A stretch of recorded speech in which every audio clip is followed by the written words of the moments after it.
Hey everyone, welcome back to my channel. तो आइए आज हम आईपीसी और सीआरपीसी के बीच का कुछ बेसिक डिफरेंस जानते हैं कि इन दोनों के बीच में एक बेसिक डिफरेंस होता क्या है। जैसे कि आप सभी को पता है कि इंडियन पिनल कोड और जो हमारा क्रिमिनल प्रोसीजर कोड है, ये दोनों ही जो है हमारे इंडिया के क्रिमिनल सिस्टम का बहुत बड़ा पार्ट है। अब हम इसको कुछ इस तरीके से समझेंगे, क्लासिफिकेशन समझेंगे इन दोनों के बीच का। इट मीन्स आपको पूरा वीडियो अच्छे से समझ आ जाएगा। तो इंडिया के जितने भी लॉज हैं उनको हम दो पार्ट्स में क्लासीफाई करते हैं। फर्स्ट है हमारा सब्सटेंटिव लॉज एंड सेकंड है प्रोसीजरल लॉज।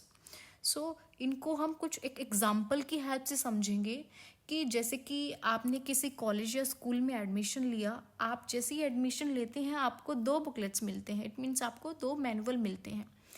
वो है कि आप उस स्कूल या कॉलेज के स्टूडेंट कब कंसीडर्ड करे जाएंगे, आपको कितनी परसेंटेज की रिक्वायरमेंट रहेगी कि आपको इतनी परसेंटेज जो है अटेंडेंस की वो फुलफिल करनी पड़ेगी।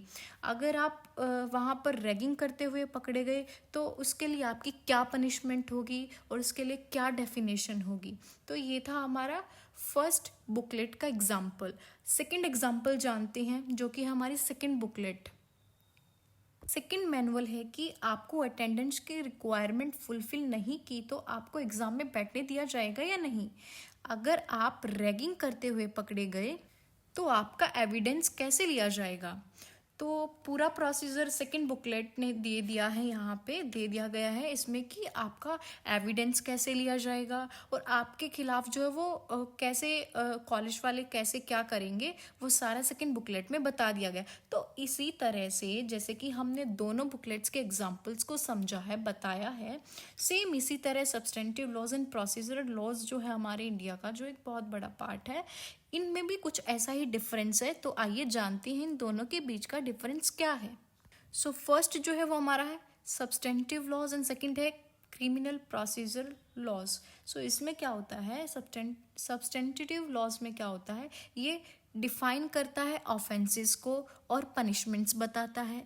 और जो क्रिमिनल प्रोसीजरल कोड है इसमें क्या होता है, ये हमारे इम्प्लीमेंटेशंस करता है सब्सटेंटिव लॉज को। इट मीन्स इम्प्लीमेंटेशन करता है जो हमारे सब्सटेंटिव लॉज हैं उनमें। और अदर है, अदर मशीनरीज आ गई इसमें, कैसे इम्प्लीमेंट करेगा, कैसी प्रक्रिया होगी उसकी, ये होते हैं हमारे प्रोसीजरल लॉज। ठीक है, ये दोनों का बेसिक डिफरेंस था हमारा।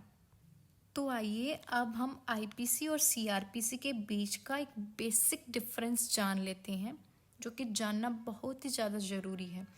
आईपीसी जो है आपका वो है सब्सटेंटिव लॉज। जैसे हमने पहले पढ़ा है कि सब्सटेंटिव और प्रोसीजर लॉज के बीच में जो हमने डिफरेंस देखा है, तो आईपीसी जो है वो है आपका सब्सटेंटिव लॉज, क्योंकि इसमें आपको हर ऑफेंस की डेफिनेशन बताई गई है, उनके इसेंशियल इंग्रेडिएंट्स मिलेंगे आपको, और हर ऑफेंस कमिट करने पर पनिशमेंट मिलेगी वहाँ पर आपको आईपीसी के अंदर। जब भी कोई ऑफेंस हो जाता है तो पुलिस भी सबसे पहले आईपीसी का यूज़ करती है। चार्जशीट बनाने के लिए आईपीसी, जो पुलिस है वो भी आईपीसी का यूज़ करती है बनाने के लिए कौन सा ऑफेंस हुआ है, और उसके बाद काम आता है हमारे सीआरपीसी। तो सीआरपीसी का मतलब है उस इंसान को अरेस्ट कब करना है और बेल के लिए कब अप्लाई कर सकता है, एविडेंस कैसे कलेक्ट करना है, ट्रायल का प्रोसीजर क्या होगा। तो ये जो है ये हमारा क्रिमिनल प्रोसीजर कोड में आता है। वो था हमारा आईपीसी, उसमें डेफिनेशन, पनिशमेंट्स वगैरह बताई गई हैं। और इसमें क्या है कि इंसान को कब अरेस्ट करना है, कब वो बेल के लिए अप्लाई कर सकता है, कैसे एविडेंस को कलेक्ट करना है, ये सारी चीज़ें हमारी क्रिमिनल प्रोसीजर कोड में। ठीक है, और आप लोगों को जो है आईपीसी और सीआरपीसी की जो इनेक्टमेंट की डेट है वो बहुत ज़रूरी है याद करनी। आईपीसी में जो हमारे इंडियन पिनल कोड है उसकी इनेक्टमेंट जो डेट है वो है 1860s, एंड जो सीआरपीसी की जो इनेक्टमेंट डेट है वो है हमारी 1973। और जो आईपीसी है उसमें हमारे 511 सेक्शंस हैं, 23 चैप्टर्स हैं, एंड उसमें क्या है ऑफेंसेस और पनिशमेंट्स बताई गई हैं। एंड जो सीआरपीसी है उसमें हमारे 484 सेक्शंस हैं, 37 चैप्टर्स हैं, एंड 2 शेड्यूल्स हैं, 56 फॉर्म्स हैं। और इसमें क्या होता है, investigation, evidence, arrest, bail, trial. So ये थे हमारे कुछ बेसिक डिफरेंसेस आईपीसी और सीआरपीसी में। सो गाइस, आप लोगों को ये वीडियो जो है वो अच्छे से समझ आ गया होगा, एक बेसिक डिफरेंस की आईपीसी और सीआरपीसी में एक बेसिक डिफरेंस जो होता है वो क्या होता है। Hope you all understand. Thank you all. Please like, share, comment and subscribe my channel for more law videos. Bye bye.